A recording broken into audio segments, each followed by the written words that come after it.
Bonjour à tous, j'espère que vous allez bien.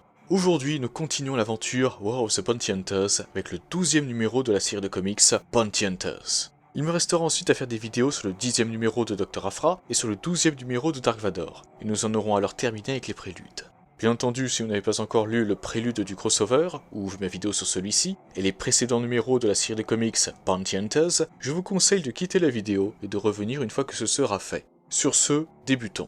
Après s'être emparé d'un vaisseau du Gangonaka et s'être allié avec Dengar pour traquer Boba Fett, Bellard Valance était en route pour Nar Shaddaa, la lune des contrebandiers. Alors dans le système E-Tube, Dengar affirma à Valance que ce n'était pas une bonne idée de s'attaquer à Boba Fett sans avoir de plan. Valance lui rétorqua qu'il avait un plan en 3 étapes. Trouver Fett, récupérer Solo, tuer Fett. En effet, non seulement il désirait tuer Fett pour lui faire payer la mort de son mentor Nakanolash, mais en plus, il désirait s'excuser auprès de Han Solo, étant donné qu'il avait rejoint, à un certain moment de sa vie de chasseur de primes, un groupe qui avait pour mission d'éliminer le contrebandier. Han Solo l'avait vu et en voulait même à Valance, puisqu'il pensait qu'ils étaient amis, et que mieux encore, le contrebandier lui avait sauvé la vie quand ils étaient encore tous deux des cadets à l'Académie impériale de Carida. Le cyborg demanda ensuite à Dengar pourquoi il avait accepté de le rejoindre, et ce dernier affirma qu'il avait ses raisons. Une prime avait été placée sur Boba Fett par Jabba le Hutt, qui estimait que le chasseur de primes l'avait trahi en ne lui amenant pas Han Solo. Cependant, Valance ignorait. C'est alors que l'alarme de proximité du vaisseau sonna.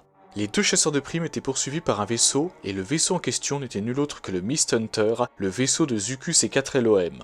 Le Gand et le droïde étaient toujours à la poursuite de Valance, désireux de mettre la main sur Cadelia, la fille de 2 héritiers issus de 2 syndicats du crime rivaux, Crintia du clan des Inflexibles et Camus du syndicat du crime, le cri de l'endeuillé. Une prime avait d'ailleurs été placée sur la tête de la jeune fille par le clan des Inflexibles. Cependant, Bellard Valance avait laissé la jeune fille à l'avant-poste rebelle de la planète Lowick, mais ça, leurs poursuivants l'ignoraient. Ces derniers détruisirent les canons du vaisseau de Valance et Dengar. Le cyborg décida donc de voler à travers un champ d'astéroïdes.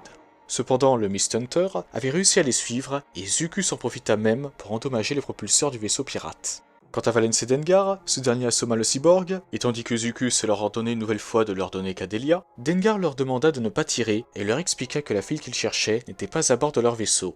Zuckuss en conclut donc qu'il n'y avait plus aucun intérêt à laisser Valance et Dengar en vie. Cependant, Dengar avait une information qui valait bien plus que ce qu'était prêt à payer le clan des Inflexibles pour la fille. Tandis que Valance se réveillait, Dengar affirma aux 2 autres chasseurs de primes que Jabba avait placé une prime bien plus importante que celle du clan des Inflexibles sur la tête de son ancien chouchou, Boba Fett. Zuckuss le savait déjà, et 4 LOM ajouta même que se lancer sur les traces de Boba Fett représenterait une perte de carburant et de temps considérable, et il n'était d'ailleurs pas prêt à traquer Fett avec autant de potentiels rivaux, désireux eux aussi de mettre la main sur le fils de Jango.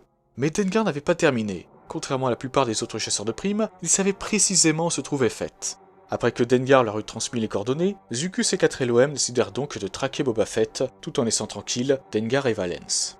Néanmoins, le cyborg était fort contrarié par ce que venait de faire Dengar, et lui demandait également pourquoi il ne l'avait pas informé de la prime sur Boba Fett. Dengar lui répondit qu'il avait accepté de l'aider pour mettre la main sur cette prime, et ajouta même que tous les chasseurs de primes du secteur devaient être au courant pour la prime sur la tête de Fett, et qu'ils rejoindraient la chasse, certains pour les crédits, d'autres pour leurs propres raisons. Il dit ensuite à Valance que ce dernier avait intérêt à l'aider à remettre les moteurs en marche, étant donné qu'il n'avait plus beaucoup de temps pour retrouver Boba Fett et Han Solo. La traque des chasseurs de primes venait de débuter. Et c'est ici que se termine ce prélude du crossover War of the Bounty Hunters du côté de la série de comics Bounty Hunters. De votre côté, n'hésitez pas à me donner votre avis sur ce nouveau numéro.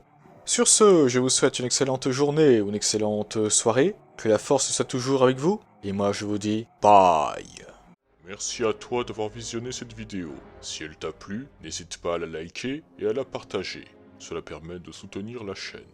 En outre, si ce n'est pas encore fait, tu peux t'abonner et activer la cloche des notifications pour être au courant de la sortie de toutes mes futures vidéos. Sur ce, que la force soit avec toi, à jamais.